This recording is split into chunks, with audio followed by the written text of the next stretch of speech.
जय जय ओम नित्य लीला प्राविष्ट अस्तोत्तर सत श्री श्रीमद श्रीला भक्ति सिद्धांत सरस्वती ठाकुर की जय। नाम आचार्य श्रीला हरिदास ठाकुर की जय।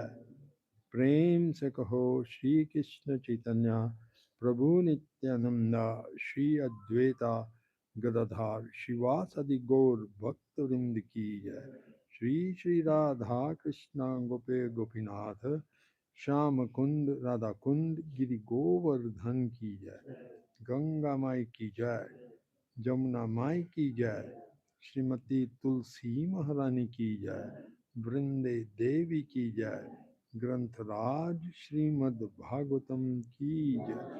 All glories to the assembled devotees.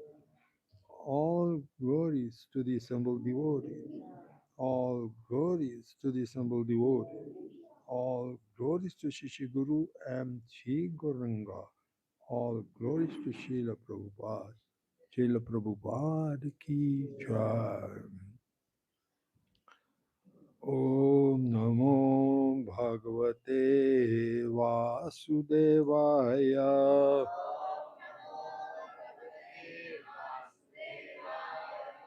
Om Namo Bhagavate Vasudevaya.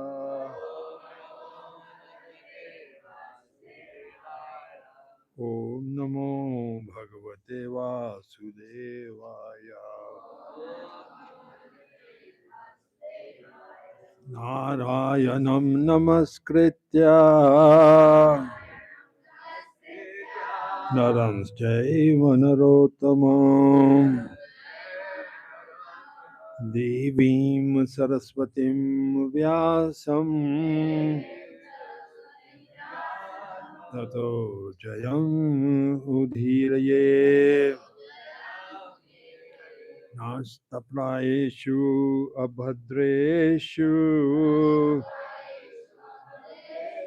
Nityam Bhagavat Sevaya Bhagavati Uttam Shloke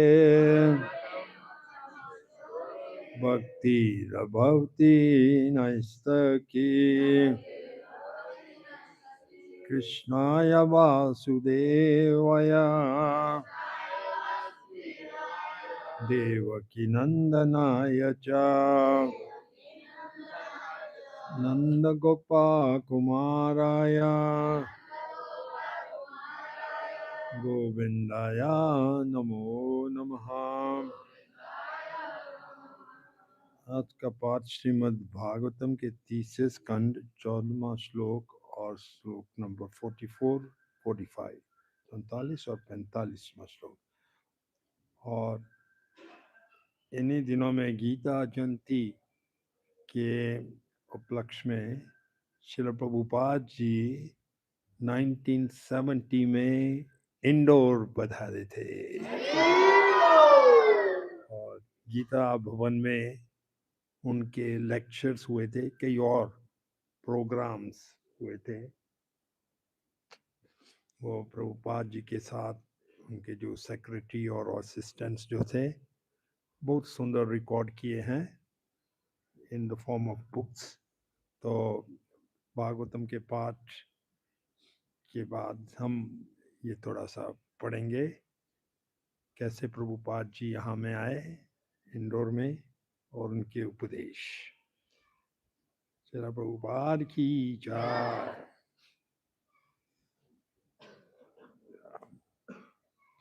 श्लोक नंबर 44, 45, कैंटो 3, चैप्टर 14, 14वां अध्याय।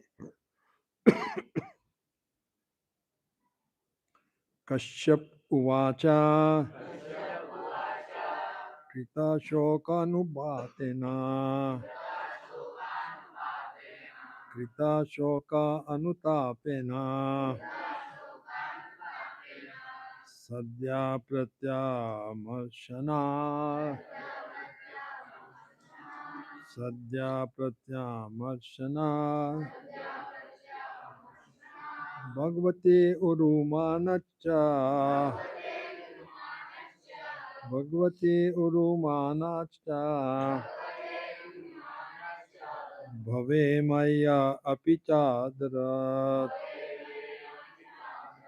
भवे मय्या अपि चादरात् कश्यप उवाच कृता शोकानुतापेन सद्या प्रतयामर्शना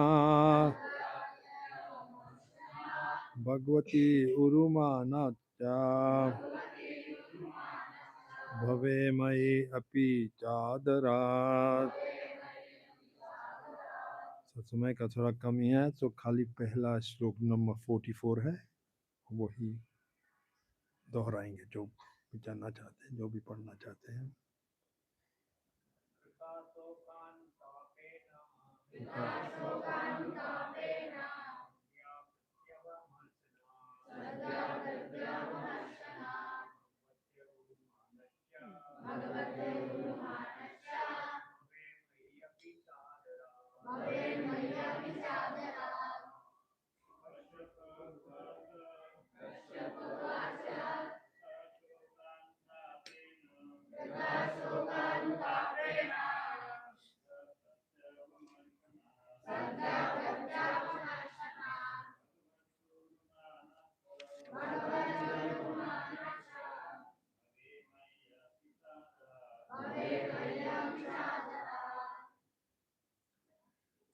कोई माता जी स्ट्राइक करना चाहते हैं?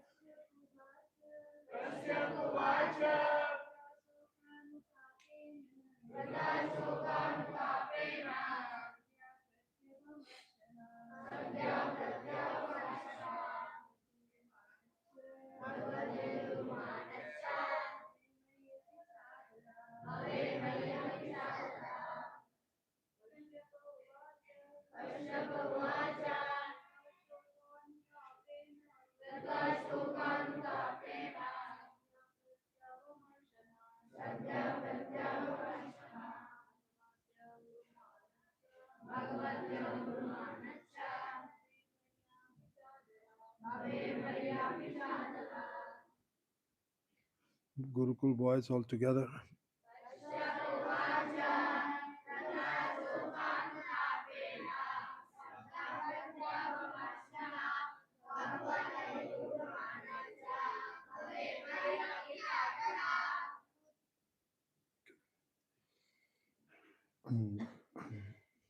विद्वान कश्यप ने कहा, तुम्हारे शोक, पश्चाताप तथा समुचित वार्तालाप के कारण तथा पूर्ण पुरुषोत्तम भगवान में तुम्हारी अविचल श्रद्धा एवं शिव तथा मेरे प्रति तुम्हारे पूज्य भाव के कारण भी तुम्हारे पुत्र हिरण्यकाशिपु का एक पुत्र प्रहलाद श्री भगवान द्वारा अनुमोदित भक्त होगा और उसकी ख्याति श्री भगवान के ही समान प्रचारित होगी। मेरे पीछे दोहराएंगे। विद्वान कश्यप ने कहा, तुम्हारे शोक, पश्चाताप तथा समुचित वार्तालाप के कारण तथा पूर्ण पुरुषोत्तम भगवान में तुम्हारी अविचाल श्रद्धा एवं शिव तथा मेरे प्रति तुम्हारे पूज्य भाव के कारण भी तुम्हारे पुत्र हिरण्यकशिपु का एक पुत्र प्रहलाद श्री भगवान द्वारा अनुमोदित भक्त होगा और उसकी ख्याति श्री भगवान के ही समान प्रचारित होगी। इसका तात्पर्य नहीं है, नेक्स्ट श्लोक करेंगे। उसके पद चिन्हों का अनुसरण करने हेतु संत पुरुष शत्रुता से मुक्त होने का अभ्यास करके उसके चरित्र को आत्मसात करना चाहेंगे। जिस तरह शुद्धिकरण की विधियां निम्न गुण वाले सोने को शुद्ध कर देती हैं। हम दोहराएंगे। उसके पद चिन्हों का अनुसरण करने हेतु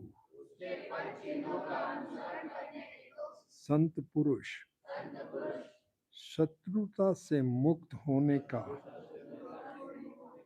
अभ्यास करके उसके चरित्र को आत्मसात करना चाहेंगे।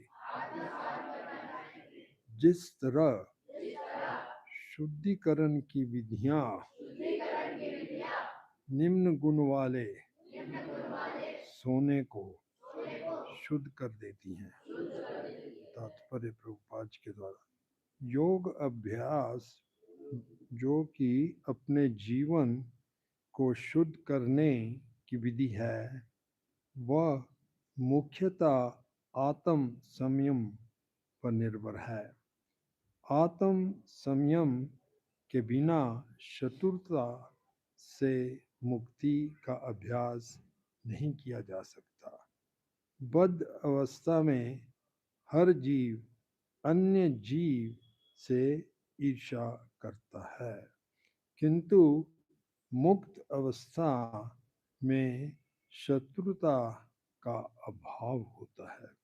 प्रहलाद महाराज अनेक प्रकारों से अपने पिता द्वारा सताए गए थे, फिर भी अपने पिता की मृत्यु के बाद उन्होंने श्री भगवान से अपने पिता के मोक्ष हेतु प्रार्थना की। उन्होंने कोई और वर नहीं मांगा, अपितु उन्होंने यही प्रार्थना की कि उनका नास्तिक पिता मोक्ष पाए। उन्होंने कभी किसी भी ऐसे व्यक्ति को शाप नहीं दिया जो उनके पिता के कहने पर उन्हें सताता था। मुखम करोति वाचनम पंगुन लंघयते गिरिम यत् कृपा तमहं वंदे श्री गुरु दीना तारणम परमानंद माधवम। इस भागवतम के भाग में हम मैत्री ऋषि और विदुर जी के मध्य जो संवाद चल रहा है श्रवण कर रहे हैं। विदुर जी बहुत ही उत्सुक थे कि भगवान की लीलाओं का वर्णन कर रहे हैं। मैत्री ऋषि सुनने के लिए बहुत ही उत्सुक थे और मैत्री ऋषि ने भगवान के अवतारों का वर्णन किया। 2 अवतारों का वर्णन कर रहे हैं, एक तो वराह अवतार का और दूसरा नरसिंह अवतार का वर्णन कर रहे हैं इस अध्याय में।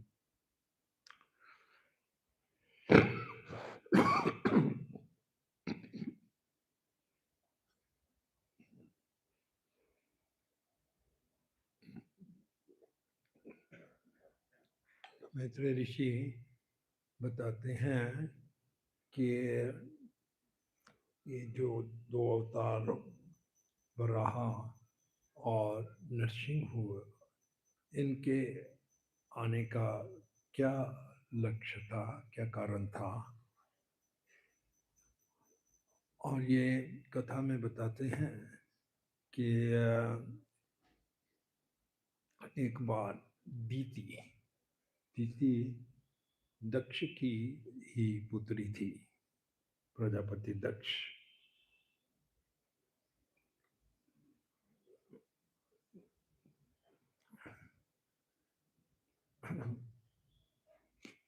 एक बार दीति, क्योंकि बहुत समय बीत गया था और वो गर्भवती नहीं हुई, उसकी और बहनें थीं, वो गर्भवती हो चुकी थी और कईयों ने जन्म भी दे चुके थे। तो ऐसे में दीति एहसास कर रही थी कि मुझे भी मेरी संतान होनी चाहिए। तो ऐसे में एक शाम में वो अपने पति कश्यप के पास गए और अपनी इच्छा प्रकट की उनको कि मेरी दूसरी बहनें सब ने जन्म दिया है पुत्रों को, लेकिन मेरा अभी तो कोई भी पुत्र नहीं हुआ। तो मेरे स्वामी प्लीज मेरे पर दया कीजिए, मेरी भी बहुत इच्छा है मेरे संतान हो। उन्होंने सब बताया कि मैंने ही उन दिनों में रिवाज था वैदिक कल्चर में, पुत्रियों को अनुमति देती थी अपना वर चयन करने के लिए, लेकिन चयन करने के बाद जो एक्चुअली अरेंजमेंट होता था विवाह का, वो पिता ही रहता था। तो दीप्ति कहती हैं कि मेरी 12 बहनें थी, एक्चुअली टोटल 16 थी। 12 बहनों ने और दीति ने मिलाकर 13 बहनों ने कश्यप को पति के रूप में चुना और 3 अन्य बहनों ने किसी और को चुना। तो दीति कहती हैं कि मैं स्वेच्छा से आपको चुना पति के रूप में, तो मेरी इच्छा है कि मुझे भी मेरे भी संतान हो। उस समय कश्यप साधना में लगे हुए थे, शांत का समय था। तो हमने बहुत उनको समझाने का प्रयास किया। ये तो ठीक है, क्योंकि वैदिक कल्चर में स्त्री को पुरुष की अर्धांगिनी माना जाता है और भागवतम के श्लोक के अनुसार बेटर हाफ, बेटर अर्धांगिनी माना जाता है, क्योंकि वो यज्ञ में अपने पति का सहारा देती है और अन्य कार्यों में अपने पति का सहारा देती है।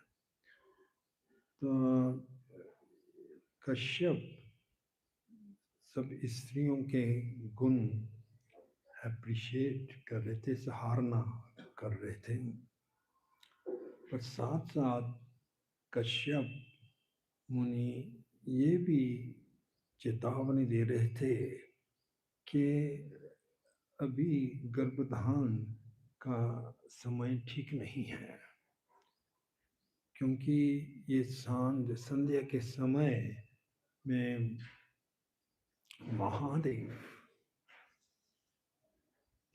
जो सब पर कृपा करते हैं, चाहे कितने निम्न जीव क्यों ना हो, भूत प्रेत डीमन सब पर कृपा करते हैं। वो इस समय आकाश मार्ग से जाते हैं। जय श्री राधा गोविंद की जय, गोविंदाई की जय। तो ऐसे में ये गर्भधान करना या संभोग, ये समय बहुत ही प्रतिकूल है और इसका परिणाम भी शुभ नहीं होगा। आप रुक जाइए, मैं आपकी इच्छा पूरी करूंगा, लेकिन यह समय नहीं है। लेकिन दीति काम वासनाएं बहुत ही प्रबल होती हैं, से बहुत कंट्रोल थी। तो इसने इतना कुछ समझाने के बाद भी उन्होंने अपने पति के वस्त्र को खींचना। तो ऐसे में कश्यप मुनि भी उनकी दीति की इच्छा पूरी करने के लिए तैयार हो गए। और जैसे ही गर्भधान किया, उसके पश्चात कश्यप मुनि नदी में स्नान कर आए और उतने में देखते हैं कि दीति बहुत ही लज्जा के मारे अपना चेहरा ढक रही थी। उनको लज्जा आने लगी कि जो मैंने किया वो शुभ नहीं था, मेरे पति की बात सुननी चाहिए थी मेरे को। तो वह कश्यप मुनि जिसे प्रार्थना करने लगी कि मेरे प्रिय पति, यह मुझसे भूल हो गई है, लेकिन इसका परिणाम अशुभ ना हो।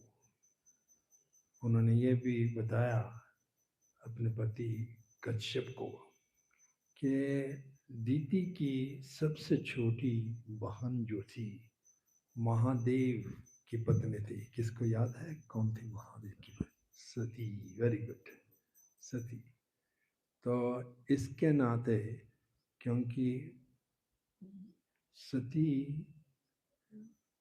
दीति की बहन थी, सबसे छोटी बहन, तो इसी नाते महादेव और कश्यप वैदिक कल्चर में जो साधु भाई होते हैं उनको भी भैया मानते हैं।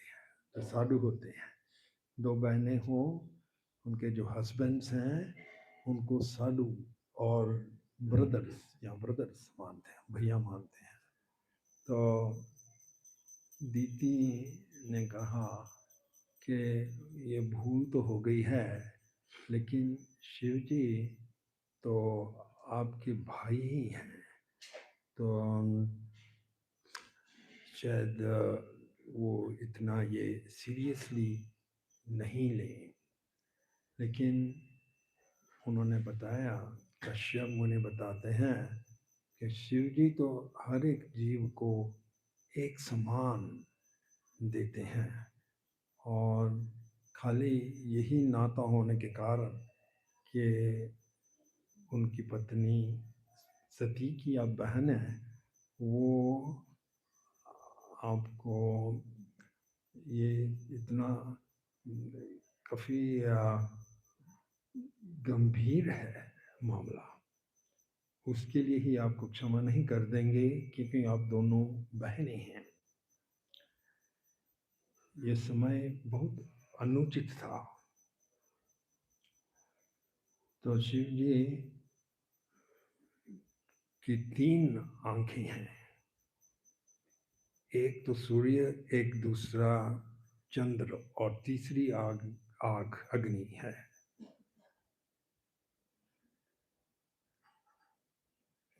तो कश्यप जी बताते हैं कि क्योंकि बहुत अशुभ समय में ये गर्भदान हुआ या संभोग हुआ, इसका परिणाम तो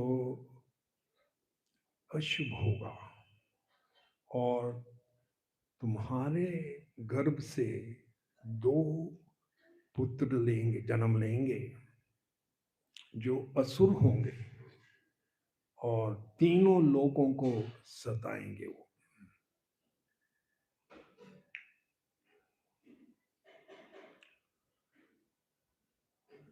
दीति इस बात से बहुत चिंतित तो थी।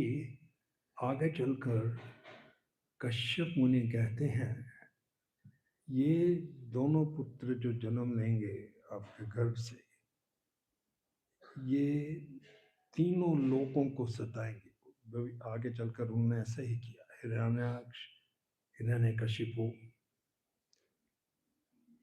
दोनों तीन लोगों को सताते थे।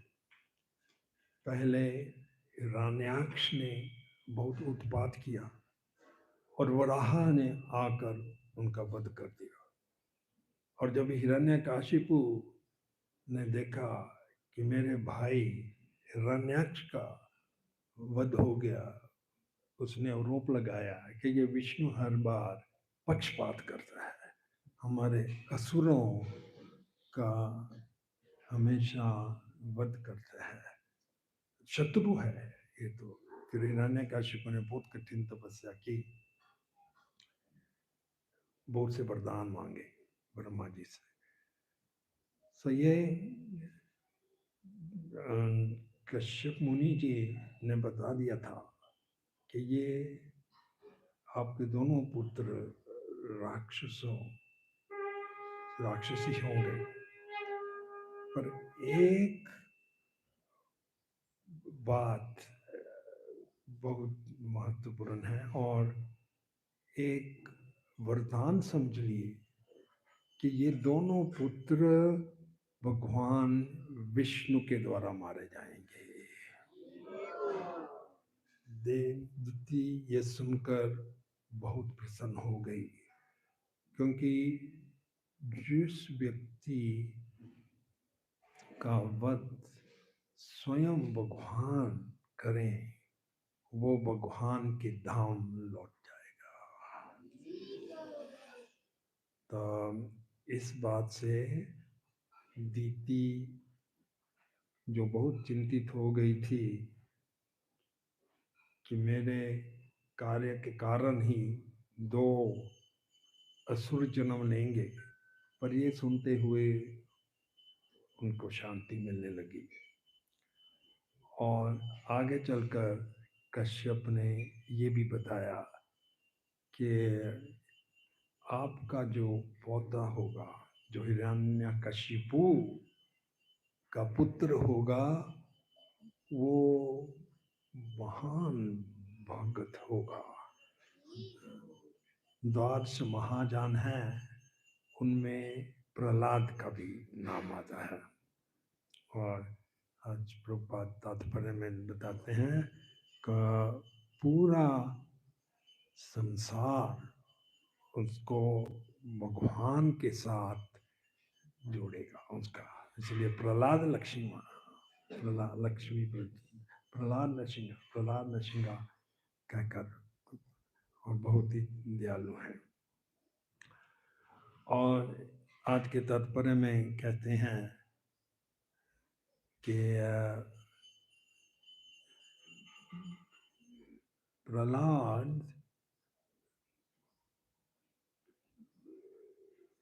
इतने कष्टों सहने के बाद भी किसी से भी ईर्ष्या नहीं करता था। ये एक सच्चे वैष्णव के गुण हैं, लक्षण होते हैं।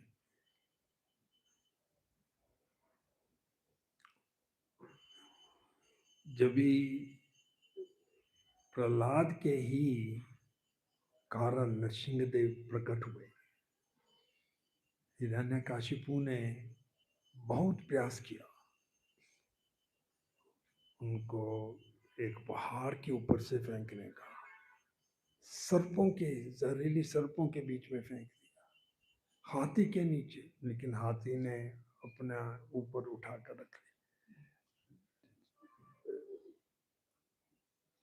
खीर में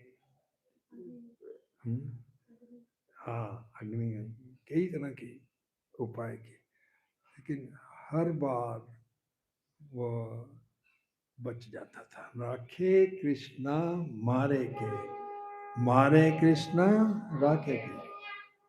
जिस व्यक्ति को भगवान की शरण मिलती है उसको कोई नहीं मार सकता, और अगर किसको मारना चाहते हैं भगवान तो कोई बचा नहीं सकता। राखे कृष्णा मारे के, मारे कृष्णा राखे के।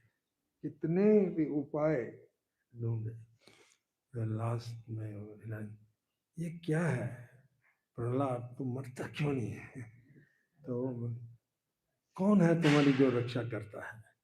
तो मुझे उन्हीं की शक्ति है जो आपको भी शक्ति देते हैं। तो वो कहाँ है? तो सर्वव्यापी हैं, सब जगह में हैं। तो सर्वव्यापी हैं तो क्या इस स्तंभ में भी है? प्रहलाद बोला हाँ, इस स्तंभ में भी है।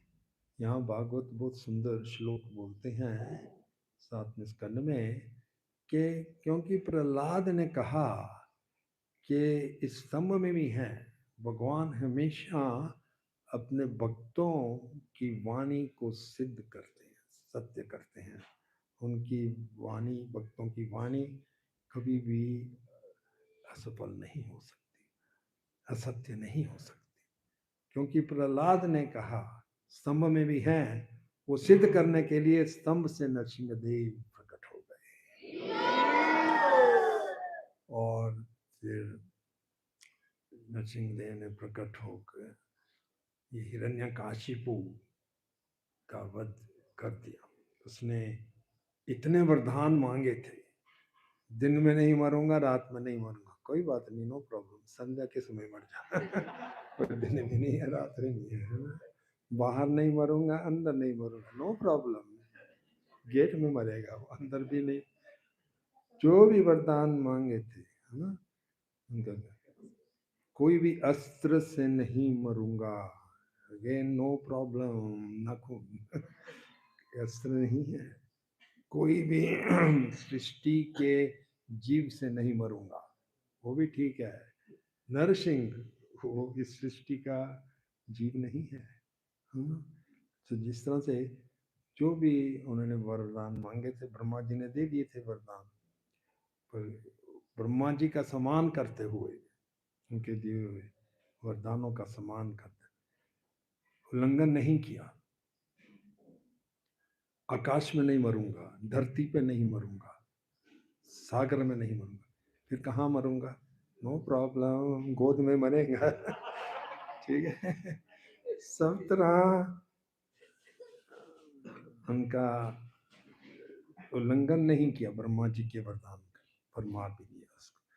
फिर मारने के बाद नरसिंहदेव बहुत ही क्रोधित थे, इतने क्रोधित थे कि उनको सभी जो देवता थे कोई भी संतुष्ट शांत नहीं कर पाया। ब्रह्मा जी तक उनको शांत नहीं कर पाए, शिव जी महादेव भी शांत नहीं कर पाए, स्वयं लक्ष्मी जी भी नहीं शांत कर पाई उनको। अंत में प्रहलाद को भेजा, जा तुम बेटा तुम शांत कर। फिर प्रहलाद आया, तभी लक्ष्मी तभी नरसिंहदेव शांत हुए। और जब भी वो शांत हो गए तो नरसिंहदेव कहने लगे प्रहलाद को कि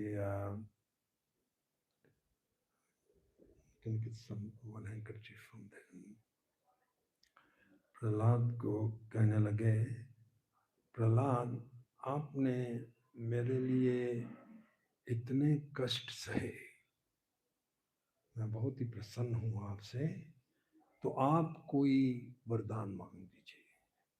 तो उस समय प्रहलाद कहते हैं कि प्रभु आपकी सेवा ही तो सबसे बड़ा वरदान है। मैं कोई बिजनेसमैन वाणिक नहीं हूँ।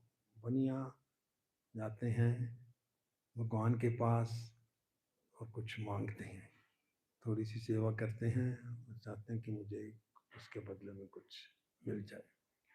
लेकिन जो शुद्ध भक्त हैं वो कुछ भी नहीं मांगते, जो भी भगवान दें वो स्वीकार कर लेते हैं। अगर कोई कष्ट भी उनको आ जाए वो भी उसको दया ही समझते हैं, भगवान की दया ही है अगर कोई कष्ट आ जाए। ब्रह्मा जी कहते हैं कि तत्ते अनुकंपम सुसम इक्षमानो भुंजन एवं आत्मकृत विपाकम हृदवाग नमस्ते।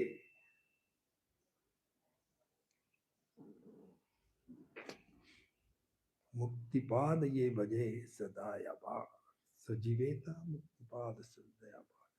ब्रह्मा जी कहते हैं कि भक्त अगर कोई उसके कोई प्रॉब्लम्स भी आ जाए वो भगवान पर आरोप नहीं लगाते, बल्कि ऐसा सोचते हैं कि मेरे पूर्व कर्मों पापों के अनुसार मुझे तो बहुत और कष्ट मिलने चाहिए थे, लेकिन भगवान ने बहुत कम कष्ट दिए हैं। कर्माने निर्दहति किंतु च भक्ति बाजम गोविंदमादि पुरुषम। और ब्रह्मा जी कहते हैं कि अपने पूर्व कर्मों का फल मैं भोग रहा हूं। अगर भक्त ऐसा ही सोचेगा, ना कि भगवान पर आरोप लगाए और भगवान हृदय से हृदवाग बुपुर नमस्ते भगवान को प्रणाम करेगा, तो क्या होगा? जीवेता तो जीविता दाया भाग, दाया भाग, दाया भाग, दाया भाग का अर्थ है जैसे कोई भी पुत्र हो, उसको अपने पिता की जो विलासत है, प्रॉपर्टी, धन, सब कुछ जो है अगर इनहेरिट करने का है, वो प्राप्त करने का है, तो क्या करना है? खाली पिता के लिए लॉयल रहे, पिता के प्रति समर्पित रहे, और naturally everything will come to him. So अगर हम भक्ति में रहें, सो श्लोक के अनुसार बिकम्स दायाबाग, भगवान के दाम जाने का योग्य बन जाएगा, अधिकार बन जाएगा, उसको अधिकार बन जाएगा। मात्र एक कार्य करना है कि भगवान के प्रति समर्पित रहना है। तो ऐसा बताया। सो इसलिए प्रहलाद महाराज जब भी नरसिंह देव ने उनको ऑफर करा, प्रहलाद कुछ भी मांगो मैं वरदान दूंगा आपको, तो वो कहते हैं बनिए की तरह मुझे भक्ति के बदले कुछ वरदान नहीं चाहिए, लेकिन अगर आप वरदान देना ही चाहते हैं तो मेरी इच्छा है कि मेरे पिताजी जो इतने नास्तिकवादी थे, इतने पाप किए, उनके काल में, हिरण्यकशिप काल में, उनके राज्य में कोई विष्णु का नाम तो नहीं ले सकता था। अगर किसी ने विष्णु का नाम ले लिया हिरण्यकशिपु के राज्य में, तो उनको सजा, मौत की सजा। तो प्रहलाद कहते हैं मेरे पिता जिन्होंने इतना पाप किया, कहते थे प्रहलाद को हिरण्यकशिपु, मैं भगवान हूं, तुम ये स्वीकारो। लेकिन प्रहलाद कहते हैं क्षमा कीजिए पिताजी, लेकिन आप भगवान नहीं है। भगवान तो विष्णु है। तो वो क्या कहते हैं, हर बार विष्णु विष्णु, मेरे शत्रु का ही नाम तू लेता है। तो जब भी प्रहलाद ने कहा मुझे वरदान नहीं चाहिए, फिर भी नरसिंह देव के आप कुछ तो वरदान मांग लीजिए। तो कहते हैं प्रहलाद मेरी एक ही इच्छा है कि मेरे पिता हिरण्यकशिपु हिरण्यकशिपु का मतलब क्या होता है? हिरण्य का मतलब होता है गोल्ड, हिरण्य। कशिपु का मतलब बेड, पलंग।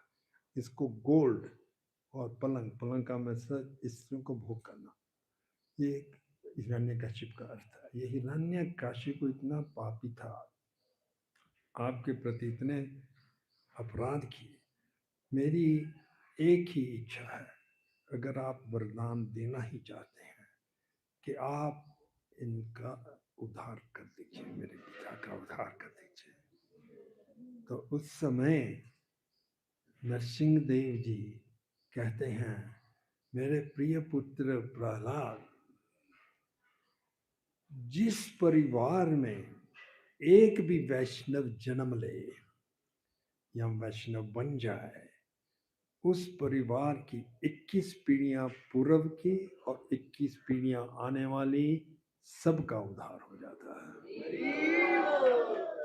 एक वैष्णव बनने से। 21 पीढ़ियां तर जाती हैं। सो अलग से वरदान देने की आवश्यकता नहीं है, अपने आप वो तर जाएंगे। सो देख रहे हैं प्रभुपाद जी कितना सुंदर लिखते हैं कि ऐसे भक्त जैसे प्रहलाद, उनको किसी से ईर्ष्या नहीं होती। इतना सताया गया, चाहते तो एक शाप दे देते, जो उसको सताते थे शाप देते थे, उनका अंत कर देते थे। नहीं, टॉलरेट, शाप नहीं दिया उनको, उनके सहते रहे। ये भक्तों के लक्षण होते हैं। और यही प्रहलाद महाराज, जब भी चैतन्य महाप्रभु जी की लीला हुई, चैतन्य लीला में भी आए थे वसुदेव दत्ता के रूप में, वसुदेव दत्ता के रूप में। और उस वसुदेव दत्ता के रूप में प्रहलाद प्रार्थना करते हैं कि प्रभु,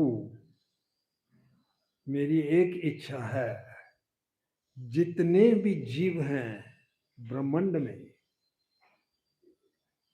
इन सब को, क्योंकि कर्मों के फल सब को भोगने पड़ते हैं, पापों के बाद इन्होंने जो भी पाप किए हैं, इसका पाप का भोगने का परिणाम मुझे सौंप दो, मुझे दे दो, इन सब को मुक्त कर दो। ऐसी देखो विजन है प्रहलाद की। वही वसुदेव दत्ता, वसुदेव दत्ता प्रहलाद के इनकारनेशन है। महाप्रभु जी ने बहुत उनको अप्रिशिएट किया कि आपकी ये बहुत शुभ भावनाएं हैं। महाप्रभु जी ने वसुदेव दत्ता को बताया कि क्योंकि आप प्रहलाद महाराज थे पूर्व जन्म में, उनका भी यही भाव था। तो इसी श्रृंखला में जैसे हमने बताया था कि प्रभुपाद जी इंदौर में आए थे 1970 में, 1970 में दिसंबर 3 से लेकर 15 तक प्रभुपाद जी बॉम्बे से यहाँ में पहुँचे। और वह एक यहाँ में कॉटेज में ठहरे और गीता भवन में कुछ प्रोग्राम्स रखे गए थे उनके लिए। पंडाल रखा हुआ था, स्टेज बनाई हुई थी और कुछ एग्जीबिशन भी थी। पर उसमें यह था कि पूरा आध्यात्मिक प्रोग्राम नहीं था, सब कुछ हौज पौज कहते हैं, खिचड़ी।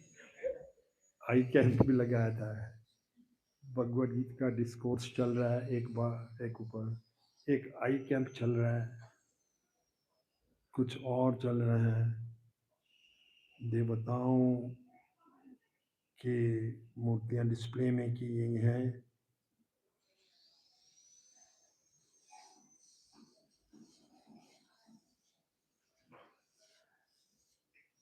सभी कुछ बीच में रखा हुआ। सो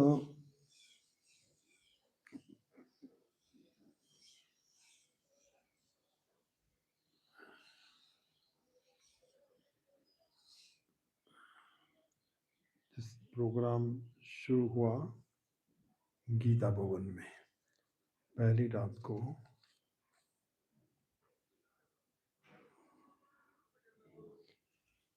गीता भवन में प्रभुपाद जी पहुंचे। कई और भी वहाँ में स्पीकर्स थे, तकरीबन सभी मायावादी स्पीकर्स थे और सभी अपनी मायावाद फिलॉसफी सिद्धांत कर रहे थे। भगवद गीता जो थी वो नहीं प्रकाश कर रहे थे। श्रील प्रभुपाद जी को अंतिम स्पीकर रखा पहली रात को। सो भक्तों को बहुत देर तक वहां वेट करना रहा।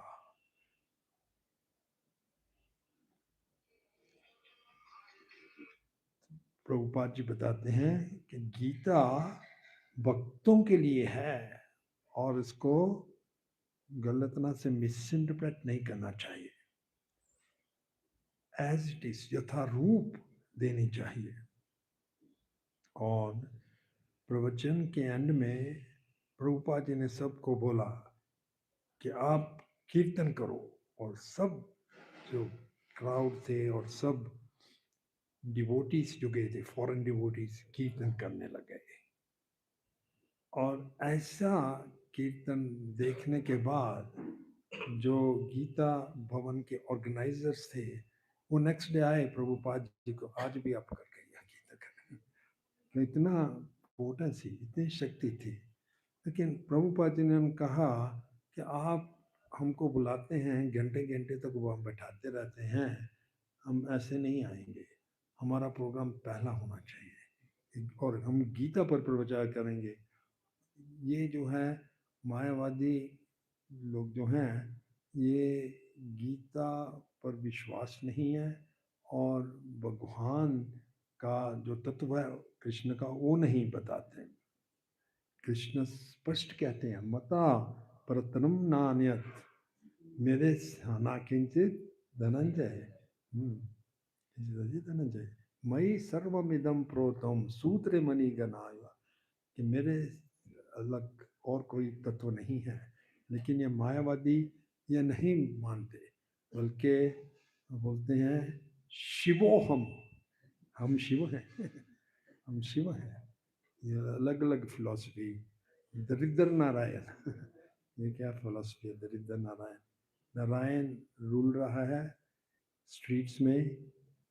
नारायण तो लक्ष्मी के पति हैं, सबसे रिचेस्ट हुआ लक्ष्मी, गॉडेस ऑफ वेल्थ। उनका पति दरिद्र नारायण है, ये बोगस है। अब हमने देखा वृंदावन में पहले तो नारायण दरिद्र ही था, अभी एक हॉस्पिटल में रोगी नारायण लिखी, अभी रोगी भी बन गया, रोगी नारायण। प्रभुपाद जी ने कॉम्प्रोमाइज नहीं किया, इसलिए हम प्रभुपाद जी के प्रणाम मंत्र में कहते हैं, नामस्ते सारस्वती देवे गौरवाणी प्रचार निर्विशेष शून्यवादी पाश्चात्य देशधार। ये बहुत इंपॉर्टेंट है। जो मायावादी इसका खंडन किया, और प्रभुपाद जी के परम गुरु महाराज जी जो थे भक्ति से, उन्होंने भी मायावाद का खंडन किया। तो नेक्स्ट डे, अगली बार नेक्स्ट डे फिर जब प्रभुपाद जी पंडल में पहुंचे, हालांकि उन्होंने आश्वासन दिलाया था कि ठीक है कल से आप फर्स्ट स्पीकर होंगे, लेकिन फिर भी उन्होंने वेट कराया। सो प्रभुपाद जी कहने लगे ऐसा करोगे तो मैं नहीं आऊँगा इस प्रोग्राम में। तो लास्ट चांस है। तो तीसरे दिन प्रभुपाद जी आए और फिर उनको चांस नहीं दिया। सो प्रभुपाद जी कहने ठीक है, मेरे वक्त आप लोग कीर्तन करो, मैं नहीं इधर रहूँगा। और इसके बीच में एक्चुअली कीर्तन जब भी चल रहा था, यहाँ में लिखा है कि कुछ लोग थोड़ा सा मिसबिहेव भी करने लग गए थे, बाहर के लोग जो थे। anyway, लेकिन प्रभुपाद जी को हर एक चीज संभालना आता था। और इसके बाद से प्रभुपाद जी ने आदेश दिया कि आप लोग ही करो भक्तों को। पर एक बात है कि प्रभुपाद जी के प्रभाव से एक जो कट्टर मायावादी था डिवोटी बन गया।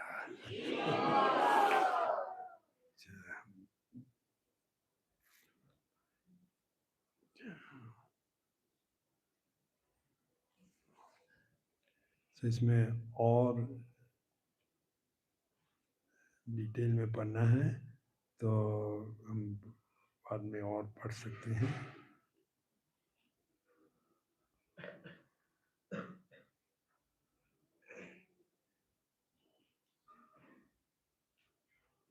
हाँ, एक बहुत सुंदर बात कही। एक बीच में ज्योतिष आया गीता भवन में, ज्योतिष, और भक्तों को उत्साहित करने लगा, प्रोत्साहित। मैं आपके हाथ से देखूंगा, हाथ से मैं सब बता दूंगा आपके बारे में। तो जब भी वो ऐसा करने लगा, कुछ डिवोटीज को नहीं मालूम था, वो अपना हाथ दिखाने लगा और आप किसी को बोला इस जन्म के बाद आप बैक टू गॉड चले जाएंगे, इस जन्म के बाद वो होगा, ऐसा अलग अलग बताता रहा हाथ देने के बाद। फिर जब ही वो चला गया, प्रभुपाद जी ने कहा जब भी आप ताड़ियां मारते हैं ये सब लाइनें मिट जाएंगी।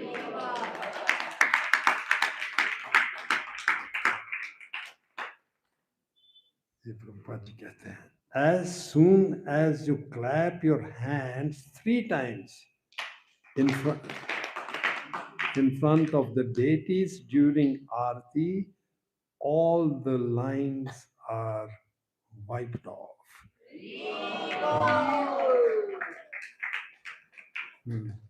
क्योंकि वो अलग अलग सलाह देता था, किसी को सलाह देता था इस जन्म में आप बैक टू गॉड, किसी और को वो नहीं ये जन्म नहीं अगले जन्म में जाएंगे। प्रभुपाद जी ने एक टाइम सॉल्यूशन दे दिया, 3 ताड़ियां मारो भगवान के सामने, no more birth and death, ये लाइन ही मिट जाएगी।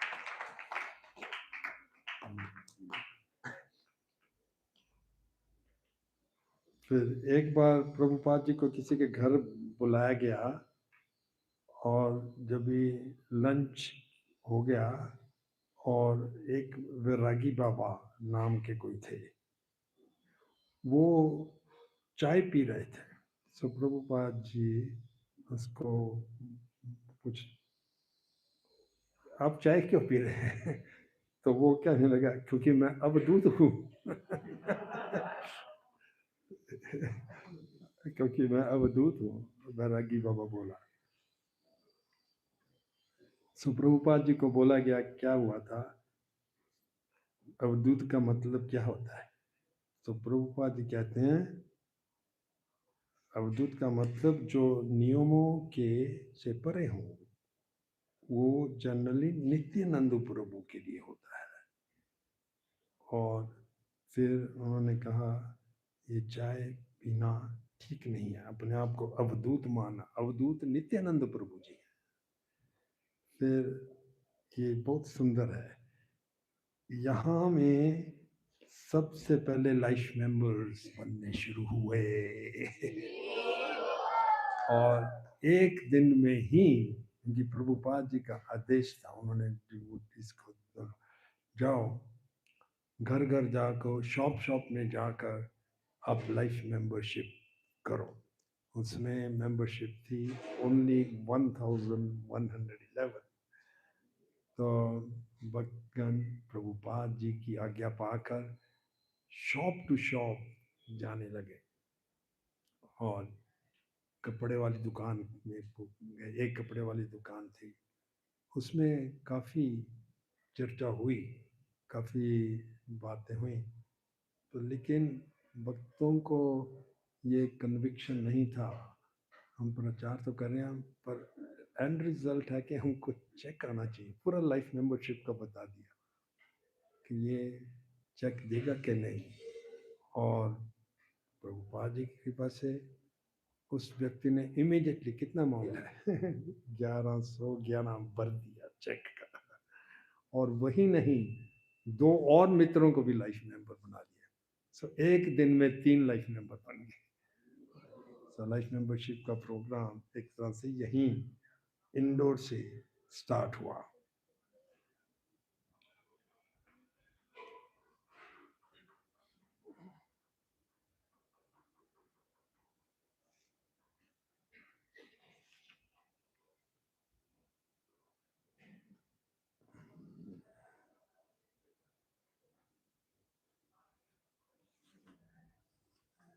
इसमें काफ़ी और कुछ भी है। तो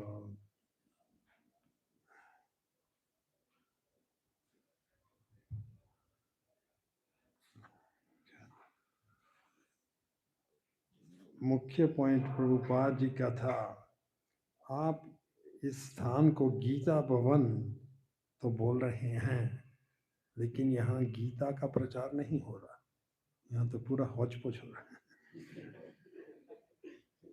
भगवान ने जो ज्ञान दिया है वो उसका आप खंडन कर रहे हैं।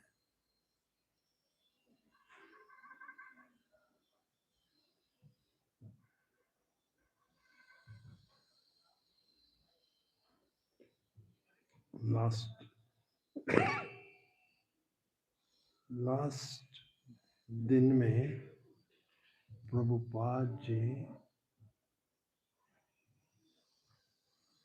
अजामिल का प्रसंग सुना रहे थे और उन्होंने कहा कि अजामिल ने अपने सबसे छोटे पुत्र का नाम, उसका नाम था नारायण, लिया और उसको उसका उद्धार हो गया।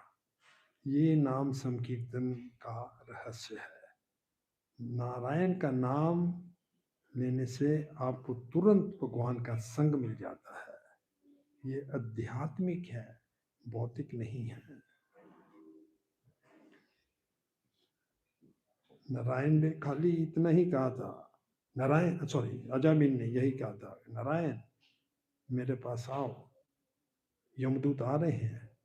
लेकिन कृष्ण ने यमदूत से बचाने के लिए विष्णु दूत भेजे और विष्णु दूत नारायण जैसे लग रहे थे और उनको बचा लिया। तो इस तरह से प्रभुपाद जी का यहाँ में गीता भवन में रहन हुआ।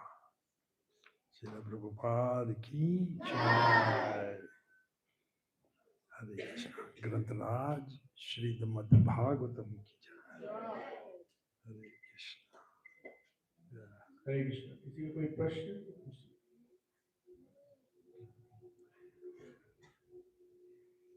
Hare Krishna Guru Maharaj, thank you so much for such a wonderful lecture. As we discuss in Bhagavatam class that कि जो लस्ट होता है वो काफी पकड़ के रखता है इंसान को, और हम जैसे काफी हमारे जन्म हुए और उन सभी शरीरों में हमने एक सेंस जिसको हम सबसे ज्यादा एंजॉय करा वो लस्ट ही है। अगर देखा जाए तो हम हर शरीर में एक सबसे ज्यादा जिस ग्रेटिफिकेशन करते हैं वो संभोग ही है।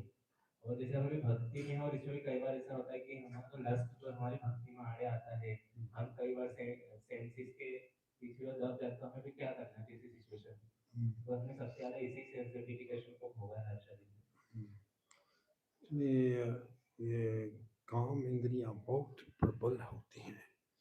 और ये टिल एंड ऑफ लाइफ तक रहती हैं। एक बार अकबर ने अपने मंत्री बीरबल को पूछा, ये जो लस्टी डिजायर्स, काम कब तक रहता है, कोई एज है जब इस? तो बीरबल ने कहा, नहीं बादशाह, जब तक डेथ नहीं होती तब तक रहता है।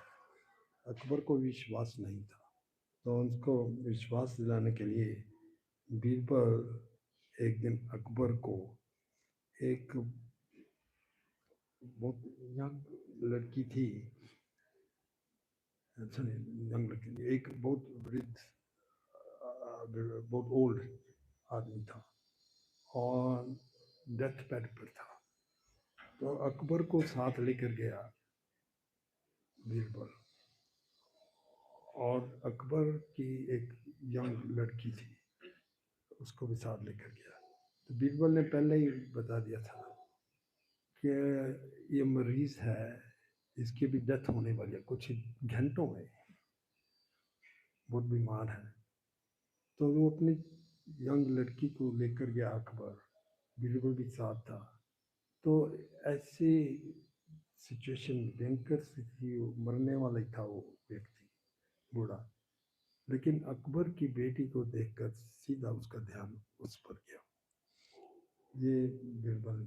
और मैंने शास्त्र जी कहते हैं, वेदव्यास जी ने एक बार कहा अपने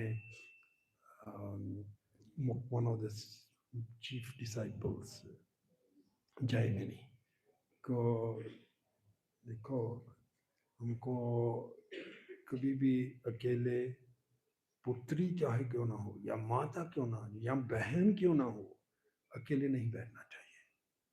लेकिन जयमिनी को वो इस पर थोड़ी शंका होने लगी, ये कैसे हो सकता है, जो विद्वान हैं उनको तो वो तो प्रभावित नहीं होंगे इससे।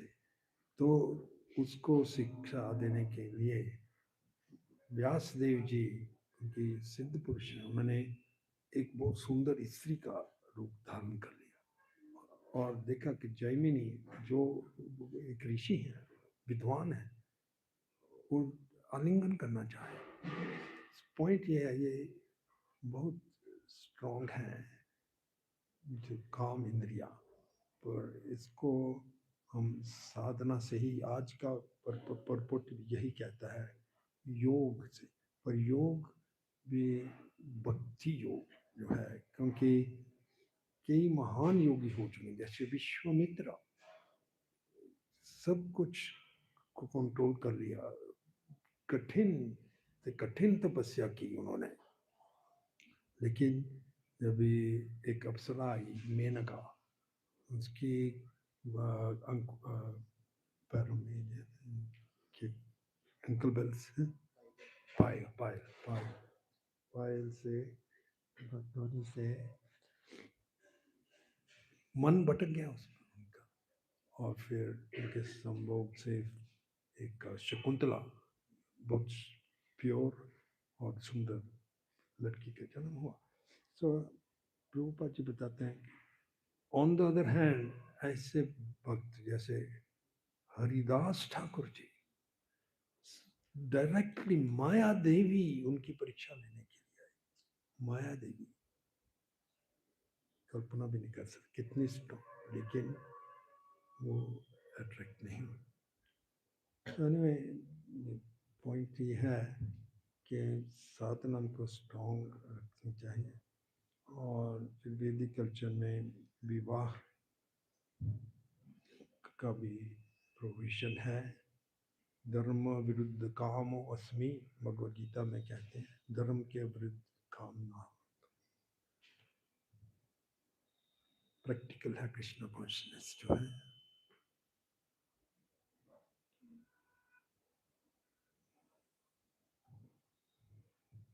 नित्यानंद प्रभु से प्रार्थना करें, बलराम से प्रार्थना करें, तो हम ये जो है ओवरकम कर सकते हैं lust desires.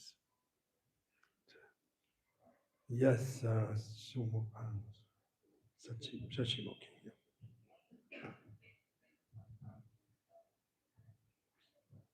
Hare Krishna Guru Maharaj.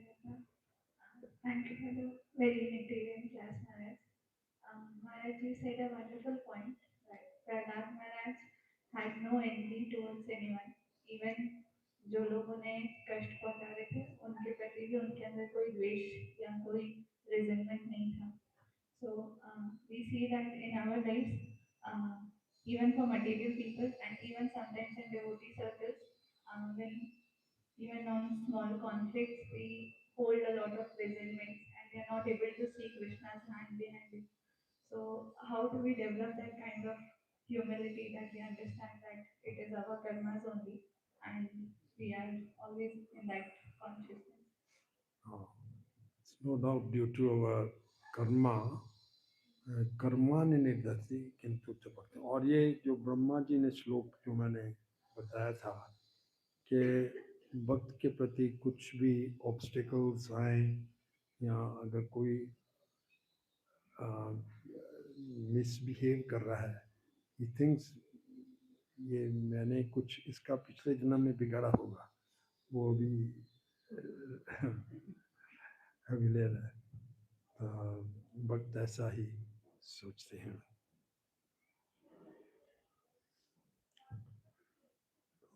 Does not get disturbed. Bhagavad Gita का यही उपदेश है. और ऐसा भी कहा जाता है कि अगर कोई हमारी निंदा करे और हम उसको सहन करें, तो जो निंदक है, जो निंदक है, उसके जो अच्छे गुण हैं वो हमको लगते हैं, जो हमारे बुरे गुण हैं उसको लगते हैं. तो निंदा नहीं करना किसी की. ओके, अभी विल एंड है. हरे कृष्ण.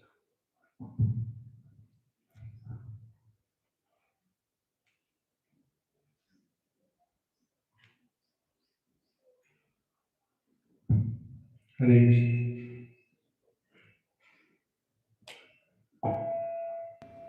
बहुत सुंदर महाराज के श्रीमुख से हमें श्रीमद् भागवतम पर इतना सुंदर ध्रुव महाराज की ग्लोरीज सुनने का अवसर.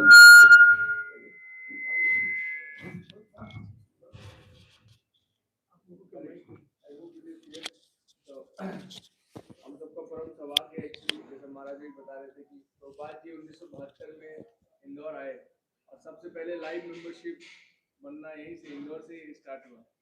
और हम सबका परम सौभाग्य है कि प्रभुपाद जी के डायरेक्ट प्रिय शिष्य महाराज जी हमारे बीच उपस्थित हैं और उनके श्रीमुख से हम हर रविवार को सुंदर कृष्ण कथा सुनने का अवसर प्राप्त होता है. प्रभुपाद जी के पास टाइम्स महाराज जी ने बहुत सुंदर बताए. और चैतन्य महाप्रभु जब जगन्नाथपुरी रहते थे तो प्रहलाद महाराज ध्रुव महाराज की कथा बार बार सुनते थे और हर बार बहुत मधुर लगती थी. इसी तरह महाराज जी के श्रीमुख से, महाराज जी भगवान के शुद्ध भक्त हैं, तो उनके मुख से जितनी बार भी सुनते हैं महाराज हर बार प्रहलाद महाराज की स्टोरी मोस्टली बताते हैं लेक्चर्स में और हर बार नया नया लगता है और नित्य नवीन लगता है. और बहुत सुंदर महाराज ने बताया और बहुत सारी चीजें और बताई, दीदी माता और दीदी और कश्यप बताया कैसे रूल्स एंड रेगुलेशन को हम नेग्लेक्ट करते हैं तो उसका रिएक्शन मिलता है, लेकिन फिर भगवान भक्तों के शरण में जाते हैं तो उसका निवारण भी हो जाता है. तो इसलिए हम सब महाराज जी के बहुत ऋणी हैं और इधर से हम उनका धन्यवाद देंगे महाराज जी को. एक बार हरे कृष्ण महामंत्र बोलिए. हरे कृष्णा कृष्णा कृष्णा हरे हरे, हरे राम राम हरे हरे. श्रीमद् भागवतम की जय. प्रभुपाद जय. महाराज की जय. बहुत प्रेमानंद.